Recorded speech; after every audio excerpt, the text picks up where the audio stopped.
नमस्कार, आप देख रहे हैं प्राइम न्यूज और मैं हूं आपके साथ आलोक शुक्ला। उत्तराखंड प्राइम में आप सबका स्वागत है। एक तरफ जहां पहाड़ों में कोरोना संक्रमण लगातार बढ़ रहा है, वहीं दूसरी तरफ राष्ट्रीय राजमार्ग के चौड़ीकरण का काम, नालियों के निर्माण का काम भी लगातार किया जा रहा है। आपको बता दें कि सड़क चौड़ीकरण के दौरान अतिक्रमण की सूचना भी मिल रही है। मामला कर्णप्रयाग तहसील के गौचर का है, जहां व्यापारियों ने एसडीएम को ज्ञापन देकर सरकारी जमीन पर अतिक्रमण की सूचना दी है। इस पर त्वरित कार्रवाई करते हुए एसडीएम वैभव गुप्ता ने अधिकारियों को घटनास्थल जाने का निर्देश दिया और सरकारी जमीन पर बीआरओ को अतिक्रमण हटाने के निर्देश यहां पर दे दिए गए। तो व्यापारियों ने एसडीएम को इस संबंध में ज्ञापन सौंपा था। सरकारी जमीन पर अतिक्रमण की सूचना यहां पर दी गई थी। एसडीएम ने अतिक्रमण को हटाने के निर्देश जारी कर दिए हैं।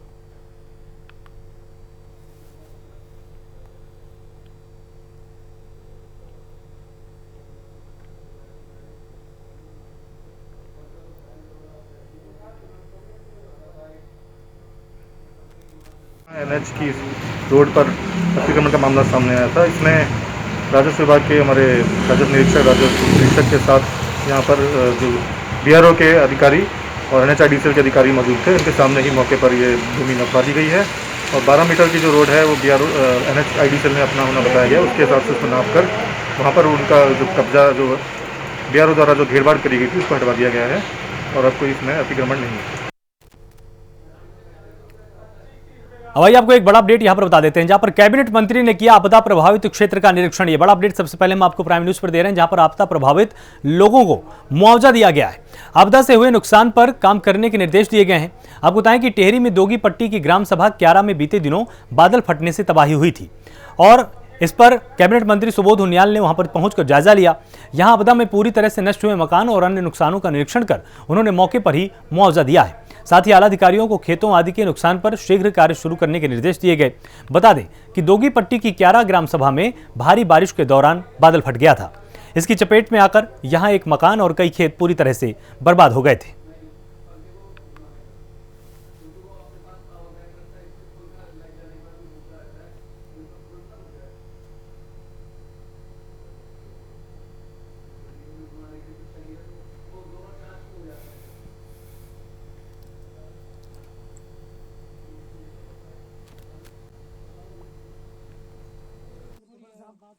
तो उसको भी आज जो आपदा के मानक हैं उसके अनुसार उसका भुगतान भी किया गया और सारे विभाग के अधिकारियों को निर्देशित किया गया जो भी नुकसान हुआ उनका तत्काल एस्टिमेट बना के बिजली, सड़क और नहर और खासकर जो खेतों में नुकसान हुए हैं उनके लिए तत्काल प्राक्कलन बना करके काम प्रारंभ करें। आपदा प्रबंधन मद के तहत इन कामों को किया जाएगा और कुछ काम मनरेगा के माध्यम से किए जाएंगे, लेकिन जो कुछ भी नुकसान हुआ है उसको शीघ्र से शीघ्र काम प्रारंभ करने का निर्देश दिए गए।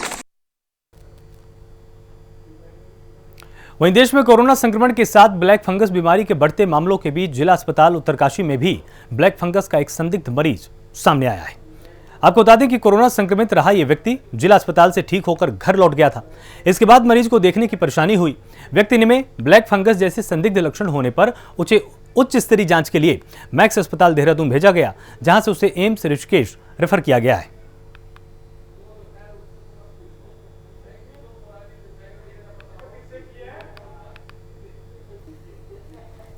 तो आपको बताएं कि ये कोरोना से ठीक हुआ था अभी हाल फिलहाल में। अभी इसकी अचानक देखने में इसको समस्याएं हुई।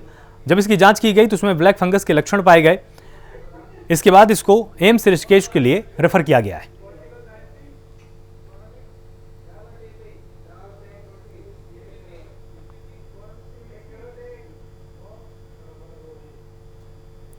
जहां एक तरफ कोरोना काल के चलते तमाम कारोबार ठप पड़े हैं, तो वहीं रुड़की में कॉलेज प्रबंधन की मनमानी का मामला सामने आया है, जहां चतुर्थ श्रेणी के कर्मचारियों को अपने वेतन के लिए कॉलेज प्रशासन के सामने गिड़गिड़ाना पड़ता है।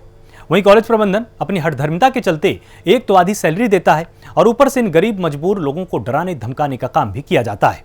दरअसल पिछले 13 महीने से इन चतुर्थ श्रेणी कर्मचारियों को प्रिंसिपल आधी ही सैलरी देते हैं, लेकिन कर्मचारी प्रबंधन की इस बात से संतुष्ट नहीं है। उनका कहना है कि कोरोना के इस दौर में उनको घर चलाना भी दुश्वार हो चुका है।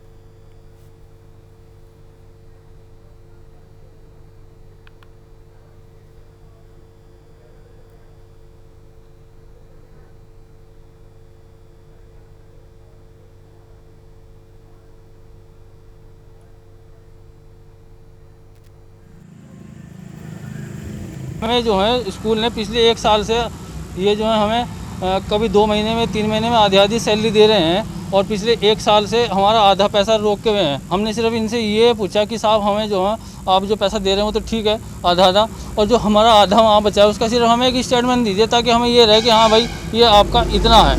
ये हमें वो चीज़ दे नहीं सकते। हमने इन्हें जो है ये लिख के भी दिया है और ये इस पे जो है हमसे तो लिख के लेते हैं लेकिन अपना आप कोई लिख के हमें नहीं देते। और जो एक तो जो मिस्टर मिलना यहाँ के स्कूल के प्रेसिडेंट है उन्होंने ये लिख के दिया है हमें कुछ और उनसे जो छोटे अधिकारी हैं वो इस चीज़ को मानते नहीं। मतलब बड़ा कहता है छोटा मानता नहीं। तो फिर बताओ हम क्या करें।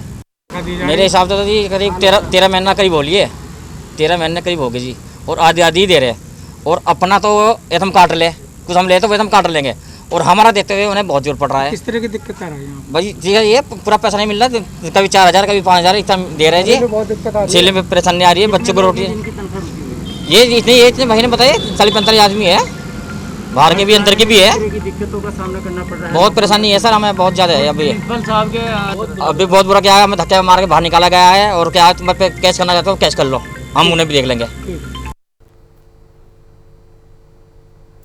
दिनेशपुर में उद्योग व्यापार मंडल ने सराहनीय पहल करते हुए कम दामों में जरूरतमंदों को ऑक्सीमीटर, सैनिटाइजर, फेस मास्क आदि उपलब्ध करवाए हैं। इस पहल की स्थानीय लोगों ने खूब सराहना भी की है। इस दौरान देवभूमि व्यापार मंडल अध्यक्ष राजेश नारंग ने कहा कि भविष्य में भी व्यापारियों की सहायता के लिए वो पीछे नहीं हटेंगे। व्यापार मंडल अध्यक्ष ने कहा कि यदि मैं इस कोरोना काल में व्यापार मंडल के जरूरतमंदों के काम आ सके तो यह हमारा सौभाग्य होगा। इस दौरान उन्होंने लोगों को कोविड-19 के नियमों का पालन करने की अपील की है। वहीं लोगों से बेवजह बाहर न निकलने की अपील भी की जा रही है। तो उद्योग व्यापार मंडल की सराहनीय पहल यहां पर सामने आई है। कम दामों में ऑक्सीमीटर उपलब्ध करवाए गए हैं और कोविड प्रोटोकॉल पालन करने की अपील की गई है।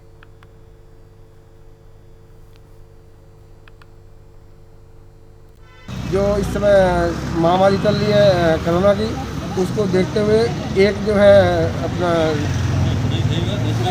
किट का आयोजन किया गया है। किट हम उसको खरीद के ला रहे हैं और 500 रुपये में हम उसको एक तो जो ऑक्सीजन नाम वाली मशीन दे रहे हैं 500 रुपये में मशीन और एक स्टेमर और एक सैनिटाइजर और 3 मास्क ये 500 रुपये में देवभूमि व्यापार मंडल की तरफ से दिए जा रहे हैं। कितना लग सकता है? लग से कोई नहीं जब तक माल की व्यवस्था होती रहेगी तब तक हम देते रहेंगे। रुड़की के सरगड़ी गांव में दो पक्षों के बीच संघर्ष हो गया। इसमें पूर्व प्रधान पक्ष की तरफ से गोली चली जिसमें 2 भाई घायल हो गए। घायलों में एक भाई आगामी पंचायत चुनाव की तैयारी कर रहा है। घटना को लेकर गांव में तनाव का माहौल है और बता दें कि सरकड़ी गांव में निवासी दानिश आगामी पंचायत चुनाव की तैयारी कर रहा है। इसको लेकर गांव के पूर्व प्रधान पक्ष के साथ विवाद चल रहा है और इसी विवाद में दोनों के बीच रंजिश चल रही है। इसी बात को लेकर दोनों पक्ष में नोकझोंक भी हुई और पूर्व प्रधान की ओर से फायरिंग भी की गई। गोली चलने से गांव में अफरा तफरी मच गई और सूचना मिलने पर सीओ बहादुर सिंह चौहान गंग नहर कोतवाली पुलिस टीम के साथ मौके पर पहुंचे। पुलिस के आने से पहले ही हमलावर गांव से फरार हो गए।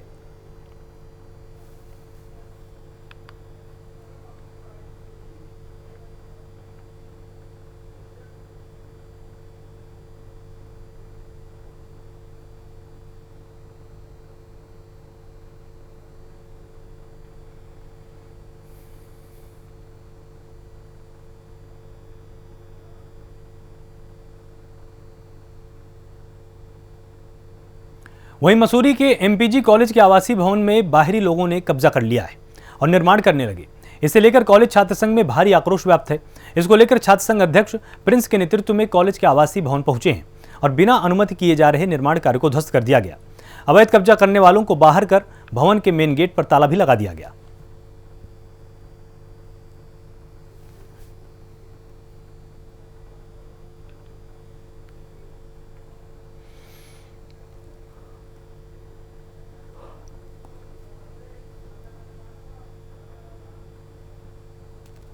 देखिए, आज हमारे द्वारा हमारे एमपीजी कॉलेज के प्राचार्य को व प्राचार्य जी के माध्यम से जिलाधिकारी को एक ज्ञापन भेजा गया है जिसमें कि हमारे छात्रावास पर अवैध कब्जे की बात रखी गई है, जो कि आज हमने ताला लग बंद कर इसको बंद कर दिया है ताकि यहाँ पे किसी भी प्रकार का कोई कार्य ना हो और उनकी जितनी भी सामग्री हमने अपने कब्जे में ले ली है। और हम चाहते हैं कि नगर पालिका, वैसे तो हमें पूर्ण विश्वास है कि नगर पालिका के अनुमति से नहीं हो रहा है ये कार्य, यदि उनकी अनुमति से हो रहा है तो ये बहुत निंदनीय है। रुद्रपुर कोतवाली पुलिस ने भूत बंगला गोलीकांड में 2 आरोपियों को अरेस्ट किया है। मामले में एसपी सिटी ने खुलासा किया है। वहीं एसएसपी ने पुलिस टीम को 2500 इनाम दिया है। आपको बता दें कि रुद्रपुर कोतवाली क्षेत्र के भूत बंगला में मामूली कहासुनी और झगड़े के आरोपियों ने एक युवक को तमंचे से सटाकर गोली मार दी थी। इसके बाद युवक की हालत नाजुक होने के चलते उसे सुशीला तिवारी अस्पताल हल्द्वानी रेफर किया गया था, जहां उसकी हालत नाजुक बनी हुई थी। वहीं इस पूरे मामले में रुद्रपुर एसपी सिटी ममता वोहरा ने कई टीमों का गठन किया। इसके बाद पुलिस ने घटना के 2 आरोपियों को गिरफ्तार भी किया है। हालांकि 2 नामजद अन्य आरोपियों की इस पूरे घटनाक्रम में संलिप्तता को लेकर पुलिस लगातार जांच कर रही है।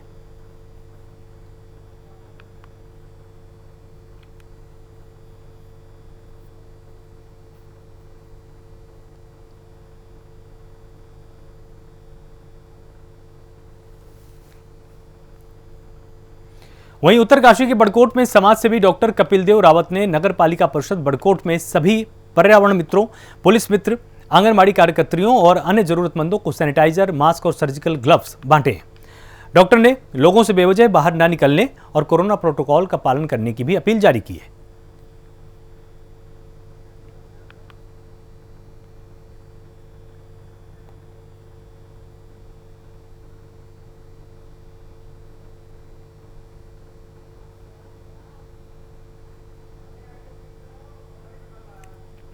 तो समाज सेवी ने यहां पर मास्क बांटे हैं और साथ ही सैनिटाइजर भी लोगों को दिया गया है।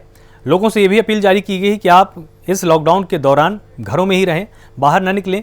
बाजारों से जितनी दूरी आप बनाकर रखेंगे, कोरोना से भी उतनी ही दूरी पूरे प्रदेश की धीरे धीरे बनती जाएगी।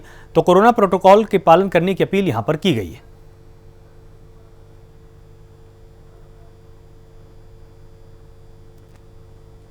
इस समय हमारा पूरा देश कोरोना महामारी से ग्रसित चल रहा है और इस समय हमारे स्वास्थ्य कर्मी, हमारे पर्यावरण मित्र, चाहे हमारे पुलिस मित्र हैं, चाहे हमारी आंगनवाड़ी कार्यकर्त्री हैं, सभी लोग अपनी जान की परवाह किए बिना, अपने परिवार की जान की परवाह किए बिना रात दिन सेवा में लगी हुई है।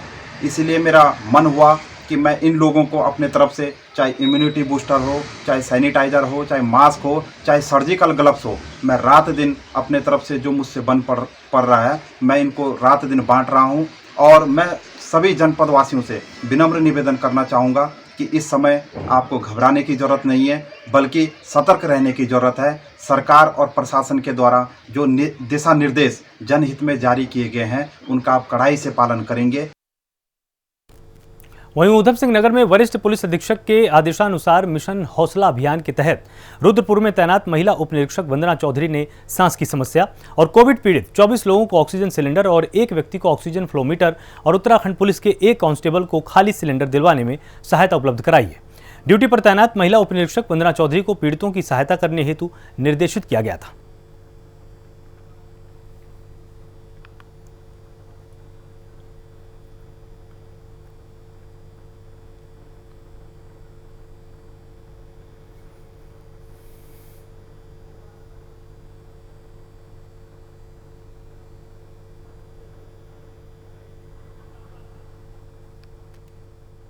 उत्तराखंड पुलिस ने मेरी बहुत बड़ी मदद की है, जो मुझे सिलेंडरों की व्यवस्था कराई। मेरे घर में 2 मरीज लगे दम हैं, उनके लिए मैं बहुत परेशान था रात से। उत्तराखंड पुलिस ने मेरी पूरी मदद की है, जो ये ऑक्सीजन गैस सिलेंडर मुझे उपलब्ध कराए।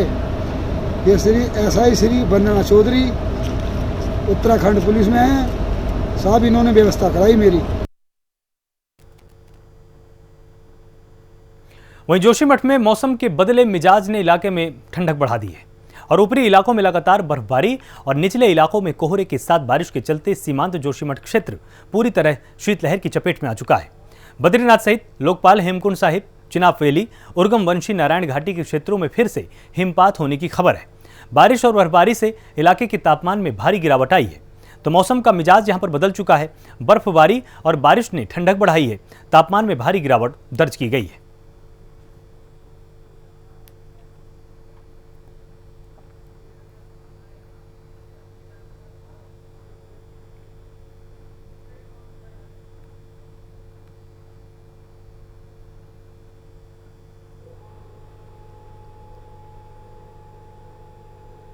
वहीं खबर टिहरी से है, जहां पीपी मोड़ पर चल रहे स्वामी राम हिमालयन जिला अस्पताल बौराड़ी में व्यवस्थाएं सुधरने का नाम नहीं लेती।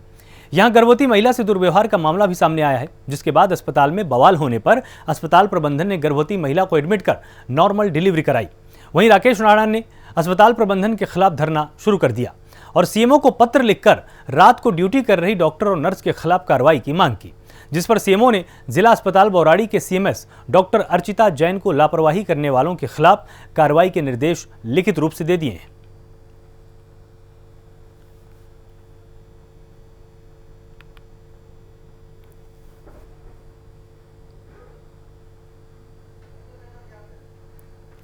तो सीएमओ ने यहां पर कार्रवाई के निर्देश दिए हैं। उन्होंने कहा कि जो भी लापरवाही कर रहा है उसके ऊपर कठोर से कठोर कार्रवाई की जाए और इसके संबंध में लिखित निर्देश भी दे दिए गए हैं। अस्पताल प्रशासन की लापरवाही सामने आई थी, गर्भवती महिला से दुर्व्यवहार का आरोप लगा था और अब यहां पर सीएमओ ने साफ कह दिया है कि जो भी इसका आरोपी है उसके विरुद्ध कठोर कार्रवाई की जाए।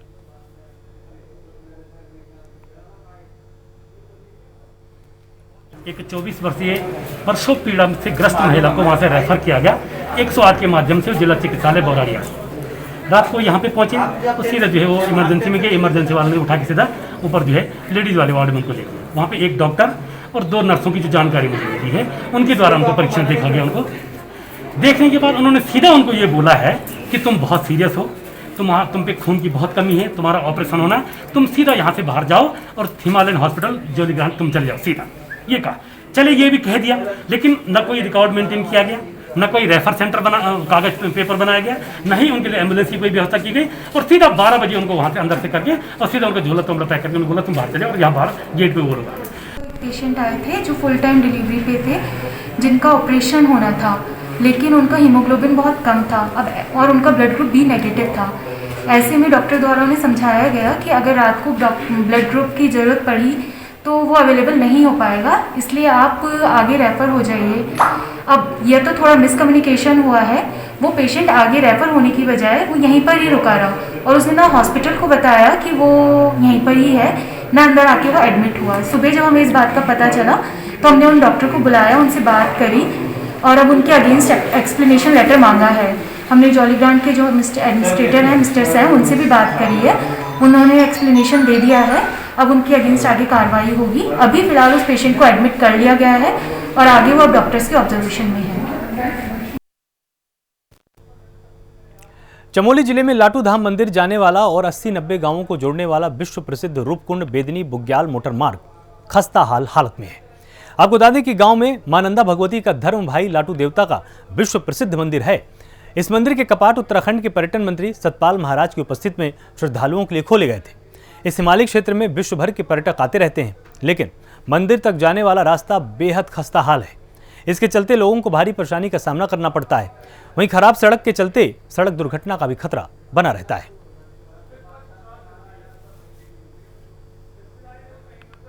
आपको बताएं कि यहां के पूर्व जिला पंचायत सदस्य किशन सिंह दानू और वर्तमान जिला पंचायत सदस्य कृष्णा सिंह बिष्ट ने बताया कि यहां खस्ता हाल सड़क के कारण बहुत बार गर्भवती महिलाओं को रास्ते में ही बच्चे को जन्मना पड़ता है। इसके चलते जच्चा बच्चा दोनों को ही खतरा बना रहता है। बीमार लोगों को भी देवाल या अन्य अस्पतालों में ले जाने में बहुत दिक्कतें सामने आती हैं।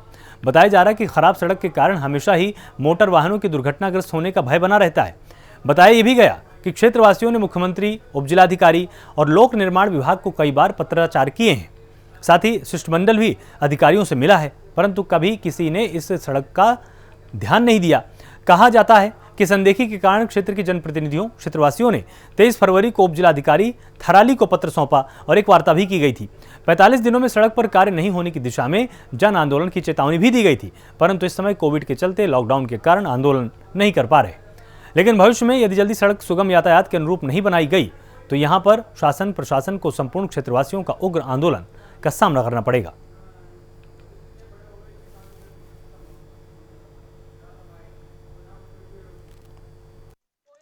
ये जो है कि विभाग की एक लापरवाही है, लोक निर्माण विभाग की। हमने कई बार विभाग को अवगत भी कराया कि भाई इस सड़क का और जो संबंधित ठेकेदार होते हैं उनकी भी गुणवत्ता कम आई है। ये जबकि ये रूपकुंड पर्यटन मार्ग है, बेगनताल पर्यटन मार्ग है। हमने ज्ञापन माननीय मुख्यमंत्री जी को भी भेजा है और हमने उप जिलाधिकारी थराली की ओर से भेजा गया है।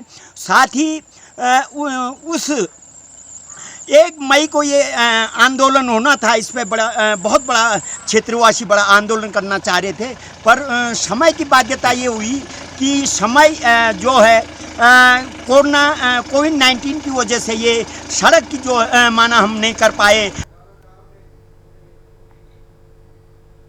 वहीं रुड़की में मौसम के बदले मिजाज से मौसम सुहाना हो चुका है और तापमान में भारी गिरावट दर्ज की गई है, जहां क्षेत्र में बादलों की गड़गड़ाहट के साथ झमाझम बारिश हो रही है और लोगों को उमस से राहत भी मिल रही है। वहीं मौसम विभाग ने 2 दिनों तक भारी बारिश की संभावना लगातार जताई है, तो मौसम ने मिजाज बदल दिया है। लगातार बारिश हो रही है, लोगों को गर्मी से भी राहत मिल रही है और मौसम विभाग ने तेज बारिश की चेतावनी जारी कर रखी है।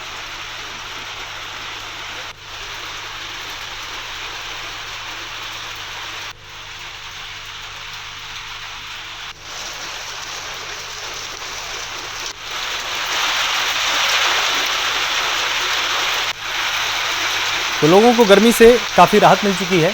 मौसम विभाग ने तेज़ बारिश की चेतावनी दी है, क्योंकि तौफी तूफान के चलते पूरे भारत में इस वक्त बारिश हो रही है और लगातार मौसम विभाग ने यह भी संभावना जताई कि अगले 1 से 2 दिन तक ऐसे ही भारी बारिश चलती रहेगी, इसलिए लोग सावधान रहें, घरों से ना निकलें और उसी के हिसाब से प्रबंध करें, क्योंकि अभी बारिश से राहत नहीं मिलने वाली है। हालांकि लोगों ने इसमें खुशी जताई है, क्योंकि उनको भीषण गर्मी से यहाँ पर राहत जरूर मिल रही है। मौसम बिल्कुल ठंडा हो चुका है।